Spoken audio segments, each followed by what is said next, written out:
Hello students, this is Ayushi guard. I hope आप सभी लोग घरों पे अच्छे होंगे अपने and stay home stay safe.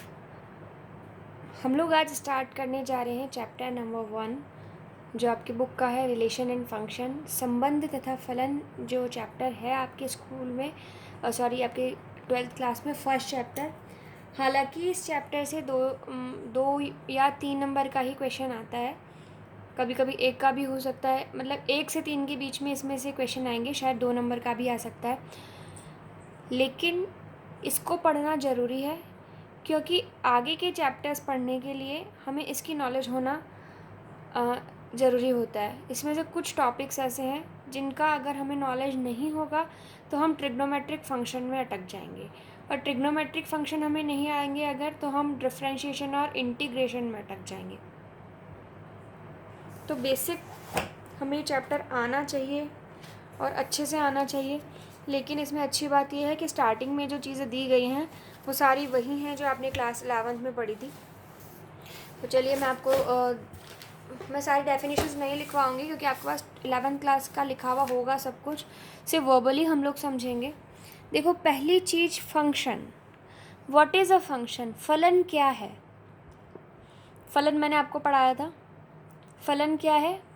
मान लीजिए 2 सेट दे रखे हैं आपको, 2 समुच्चय अगर दिए हैं, तो कोई भी फलन ए से बी में कब कहलाता है?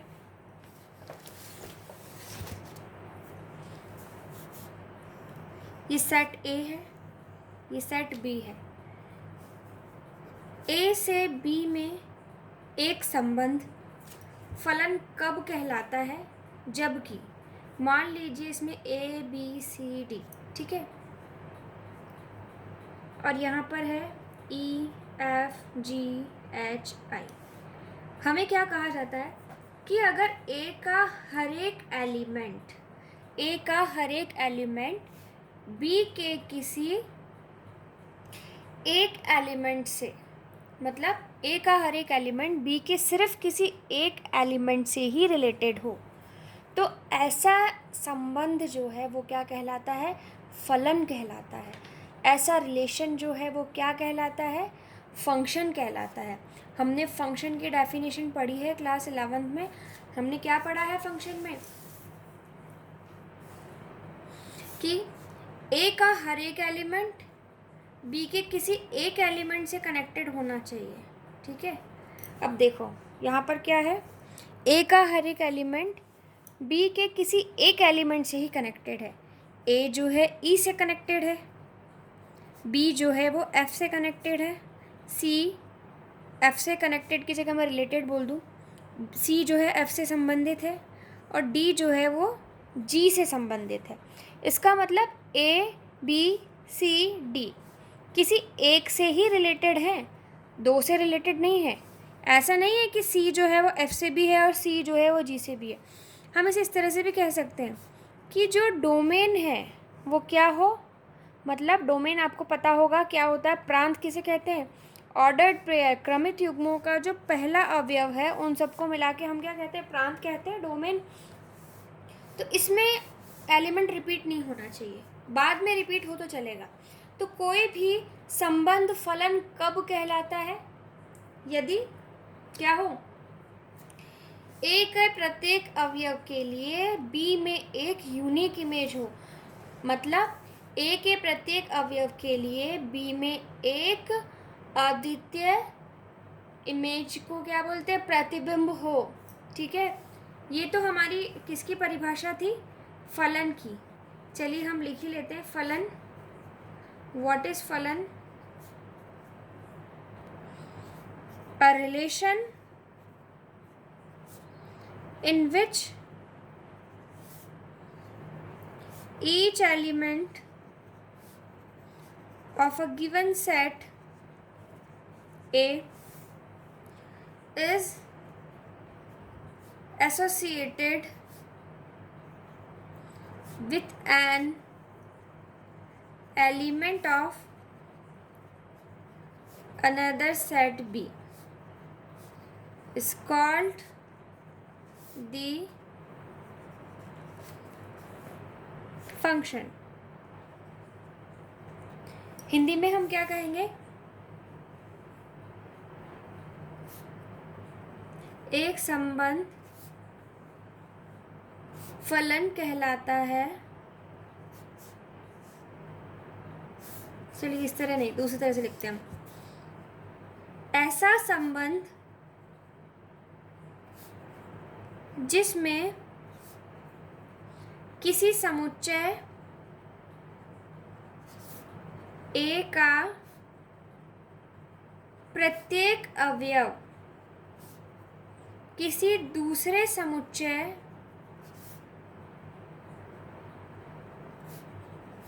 B के किसी एक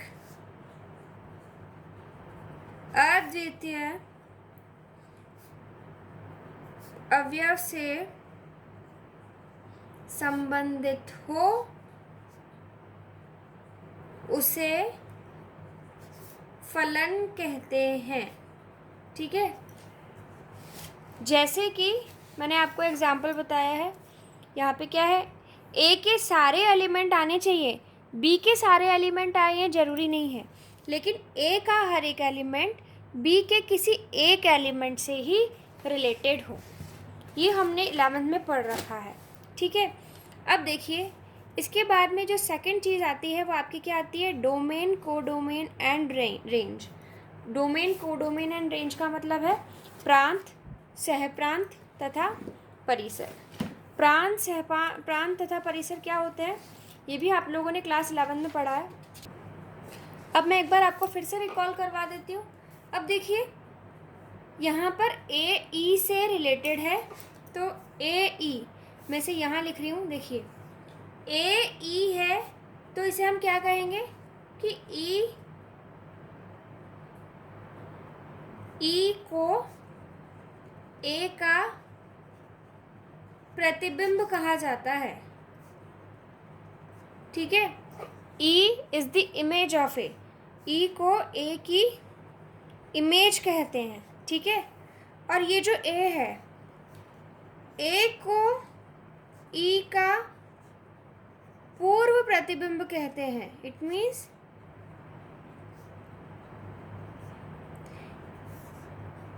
ए is called preimage of E. ठीक है, अब देखिए, अब प्रांत, परिसर और सहप्रांत, डोमेन, कोडोमेन एंड रेंज की बात हो रही है। ठीक है, मैं एक उदाहरण से आपको बता रही हूँ। मान लीजिए एक फलन इस प्रकार परिभाषित है, f(x) बराबर x²। यहाँ मैंने लिया है 2, यहाँ मैंने लिया है 1, यहाँ मैंने लिया है 0, यहाँ मैंने लिया है -1। ठीक है, अब ये तो है x का मान, ये है f(x) का मान। ठीक है, ये y हो गया आपका। यहाँ पे हमें वैल्यूज़ दे रखी हैं 5, 4, 1, 0, 9, 6। अब देखिए, ध्यान से देखिएगा, प्रांत क्या कहलाता है, डोमेन क्या होती है। मान लीजिए ये सेट ए है और ये सेट बी है, और जो आपका रिलेशन है वो ए से बी में दिया गया है, तो सेट ए के सारे अवयव, मतलब यहाँ पे आपकी प्रांत डोमेन क्या होगी, सेट ए के जितने भी अवयव हैं 2, 1, 0, -1, ये क्या होगा आपका प्रांत होगा, डोमेन होगी। अगर आपसे बात की जाती है सहप्रांत की, कोडोमेन की, तो कोडोमेन क्या होगी, सेट बी के जो सारे अवयव हैं वो आपके क्या कहलाएंगे, कोडोमेन। मतलब 5, 4, 1, 0, 9, 6, ये आपके क्या कहलाएंगे, कोडोमेन या सहप्रांत। अब तीसरी चीज़ आती है परिसर, इसे हम कहते हैं रेंज। रेंज क्या होती है आपकी, देखो अब मैं ये देख रही हूँ कि इन अवयवों की इमेज क्या है, प्रतिबिंब क्या है। 2 है यहाँ, तो फंक्शन क्या दिया है आपको, x²। इट मीन्स 2 का स्क्वायर क्या होगा, 4। तो 2 के लिए इमेज क्या हो गई, 2 का प्रतिबिंब हो गया 4। 1 का स्क्वायर 1, 0 का स्क्वायर 0, -1 का स्क्वायर 1। इसका मतलब सिर्फ वो अवयव जो कि ए सेट ए के अवयवों से संबंधित है, रिलेटेड है, या ये कहें सिर्फ वो वाले अवयव जो कि सेट ए के अवयवों की इमेज है या प्रतिबिंब है, उन्हें हम क्या कहते हैं? रेंज कहते हैं, परिसर कहते हैं। तो परिसर में क्या आ जाएगा? 4 1 0। ठीक है, ये सारे एलिमेंट्स आपके प्रांत कहलाते हैं, डोमेन। ये सारे आपके कहलाते हैं सहप्रांत या कोडोमेन। फिर बात आती है परिसर की। तो ऐसे अवयव सेट बी के जो ए से रिलेटेड हैं, उन्हें हम कहते हैं परिसर या रेंज। इनकी परिभाषाएं आपके पास लिखी हुई हैं, मैं सिर्फ आपको एक बार रिवाइज करवा रही हूँ। इसके बाद में जो आपका रिलेशन आता है वो क्या आता है? देखो, एक चीज़ और इसमें आपको मैं बताना भूल गई। हो सकता है कि यहाँ पर इस तरह से सेट दिया होता 2 1 0 -1 और 4 1 0 ही होता, तो इसके सारे अवयव आपस में कनेक्टेड होते। अब यहाँ देखो, 4 1 0 एक समुच्चय है, एक सेट है, जो कि इसका उपसमुच्चय है ना। इसका मतलब हम क्या कह सकते हैं कि जो रेंज होती है आपकी, जो परिसर होता है, वो उपसमुच्चय होता है किसका? सहप्रांत का, कोडोमेन का। ठीक है, जो आपका परिसर होता है वो सहप्रांत का उपसमुच्चय होता है, मतलब सबसेट होता है। लेकिन हो सकता है कि बी में आपको 4 1 0 ही दे रखे होते, तो सहप्रांत भी यही हो जाता और परिसर भी यही हो जाता। इस कंडीशन में क्या होता? रेंज और कोडोमेन बराबर हो जाती। तो हमेशा जो आपकी रेंज है, परिसर है, वो सहप्रांत या कोडोमेन का या तो उपसमुच्चय होगा, सबसेट होगा, या उसके बराबर होगा।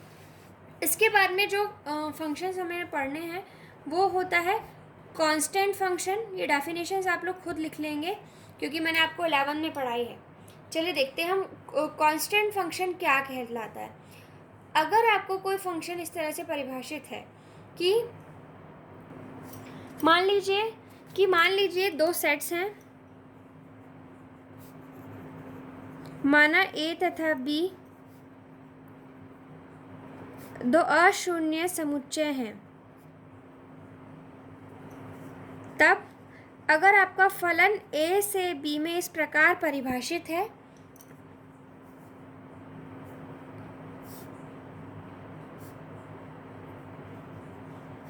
इस प्रकार परिभाषित है कि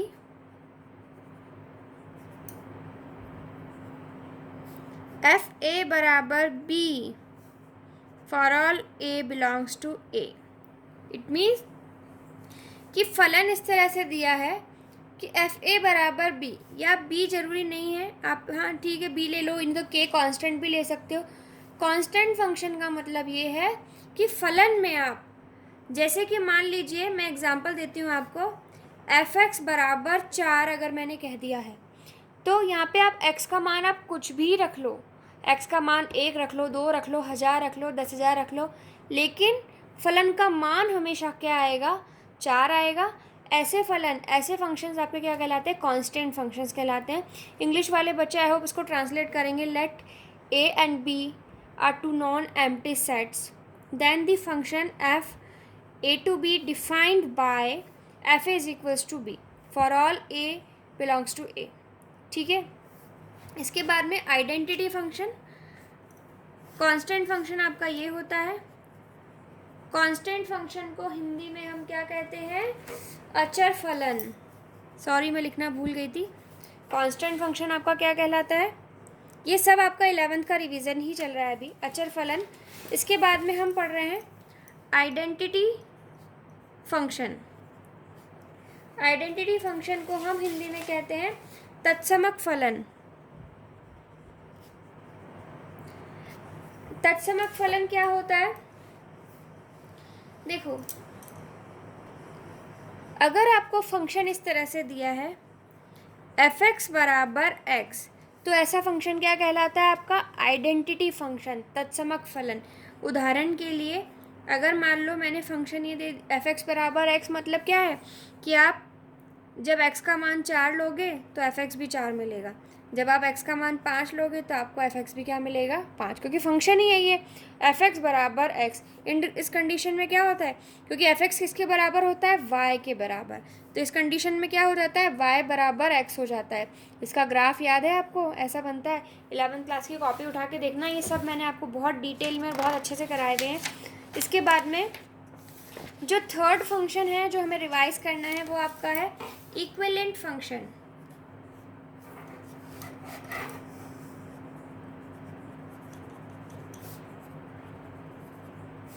इक्विवेलेंट फंक्शंस को हम क्या कहते हैं, तुल्य फलन।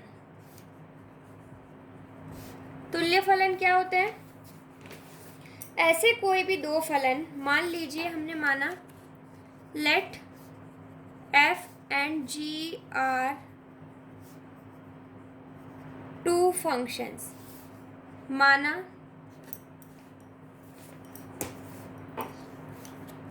f तथा g दो फलन हैं, तब पहला, यदि फलन f का प्रांत बराबर फलन g का प्रांत हो, it means if domain of f is equals to domain of g हो, ठीक है। और सेकंड चीज, यदि फलन f का सहप्रांत बराबर फलन g का सहप्रांत हो, it means codomain of f is equals to codomain of g हो, तो इसे हम क्या कहते हैं, इक्विवेलेंट फंक्शन कहते हैं, तुल्य फलन कहते हैं। जबकि तीसरी कंडीशन क्या हो कि fx बराबर gx हो, यदि दोनों फंक्शन समान है, उनके प्रांत समान है, उनके सहप्रांत समान है, तो ऐसे फलन क्या कहलाते हैं, इक्विवेलेंट फंक्शंस, मतलब तुल्य फलन कहलाते हैं। इंग्लिश वाले बच्चे प्लीज़ खुद लिख लें। देखिए मैं इसे बहुत जल्दी जल्दी इसलिए एक्सप्लेन कर रही हूँ क्योंकि ये पुराना ही पढ़ रहे हैं हम, नया कुछ नहीं है।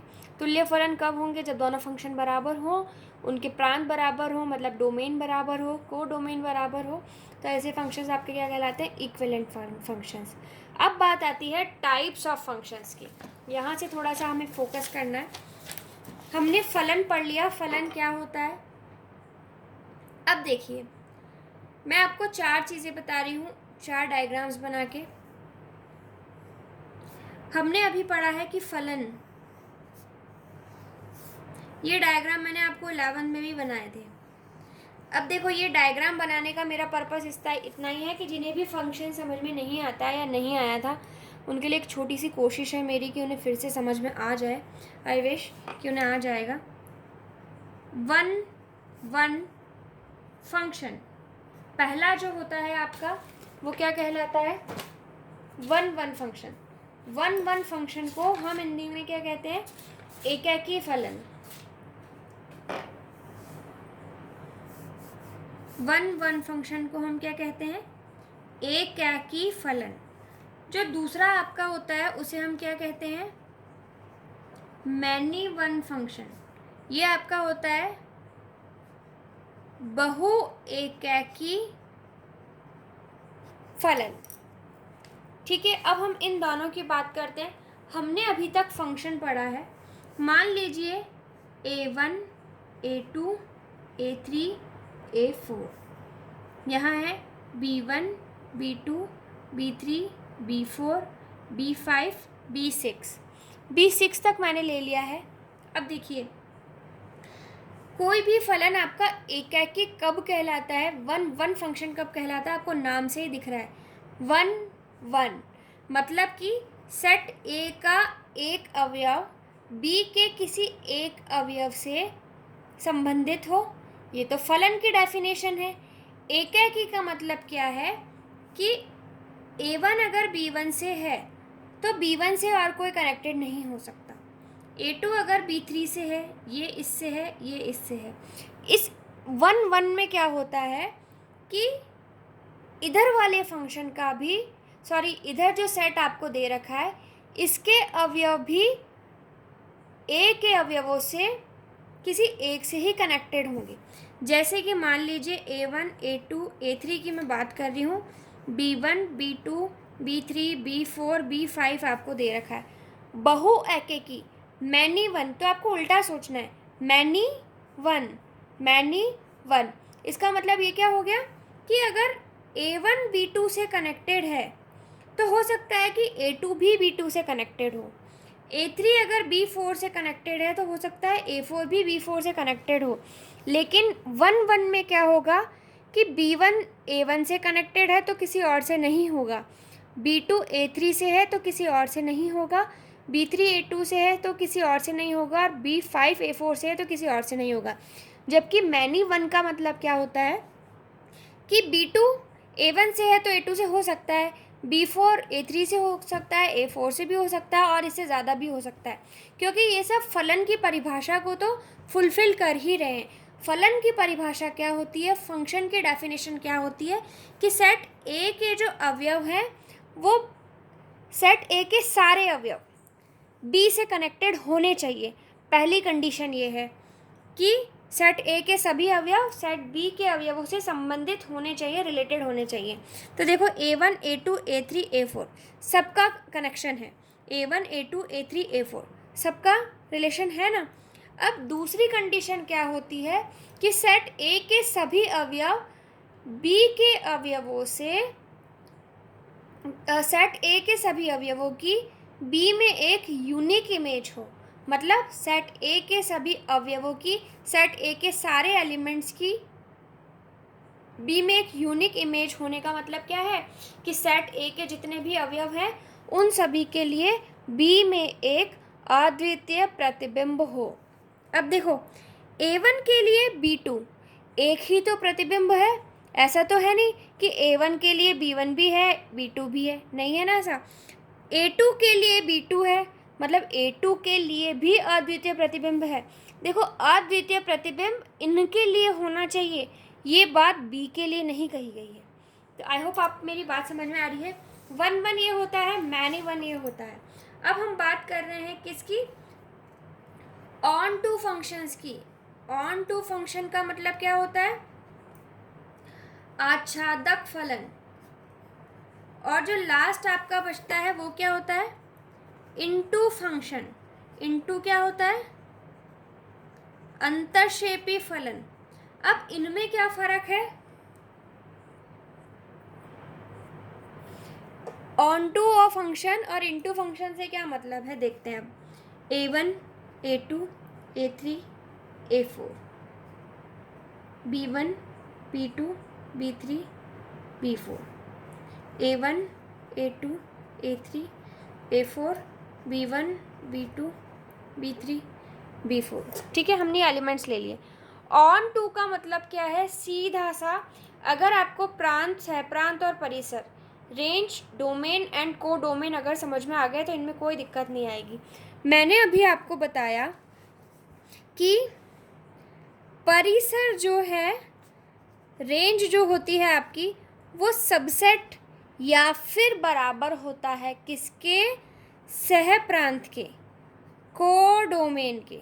अब देखो अगर आपका परिसर या रेंज जो है वो बराबर हो जाता है को डोमेन के, तो ऐसा फलन आपका क्या कहलाता है, ऑन टू कहलाता है। अगर बराबर नहीं है तो ऑब्वियस सी बात है वो उसका सबसेट होगा, उपसमुच्चय होगा। अगर उपसमुच्चय है तो वो इनटू फलन कहलाता है। कैसे देखते हैं, A1 B1 B2 से इससे, ये इससे और ये इससे कनेक्टेड है।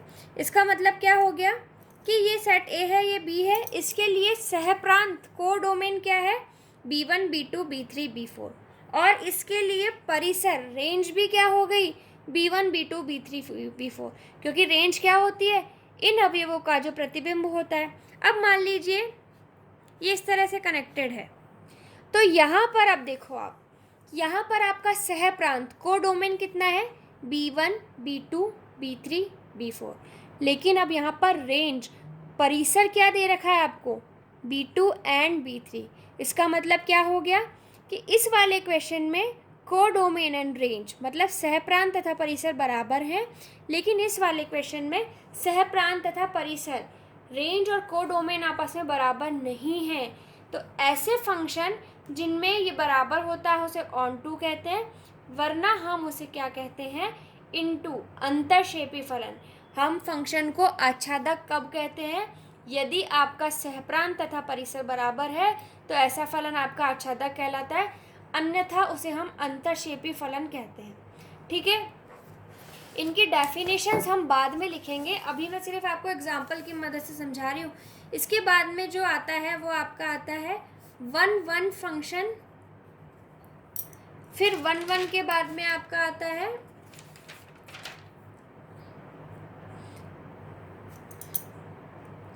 सॉरी 1-1 ऑनटू फंक्शन, एकेकी आच्छादक फलन। ये देख लीजिए आप बस। अब एकेकी आच्छादक का मतलब क्या है कि वो एकेकी भी है और आच्छादक भी है, 1-1 भी है, ऑनटू भी है। जैसे कि दो सेट बनाए अब मैंने,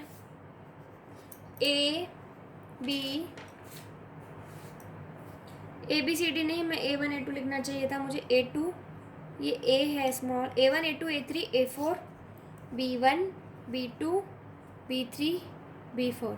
अब देखो 1-1 होना चाहिए, मतलब इधर का हर एक एलिमेंट, इधर के हर एक एलिमेंट किसी एक से कनेक्टेड होना चाहिए। तो मान लो ये इससे कनेक्टेड है, ये इससे कनेक्टेड है, ये इससे कनेक्टेड है और ये इससे कनेक्टेड है, तो क्या हो गया, एक का एक से ही संबंध है। इधर से भी देखें तो एक का एक से ही है, तो ये तो हो गया 1-1। और आच्छादक का मतलब क्या है, यहाँ पर देखो सहप्रांत और परिसर बराबर है, कोडोमेन एंड रेंज आपस में इक्वल है, तो ऐसा आपका रिलेशन क्या कहलाता है, एकेकी आच्छादक कहलाता है। इतना रिवीजन आपका सफिशिएंट है पिछली क्लास का इस चैप्टर को करने के लिए। बाकी आप लोग को मैंने ये सारी चीज़ें लिखवा रखी हैं, आप लोग प्लीज़ उन्हें उठा के देखिएगा।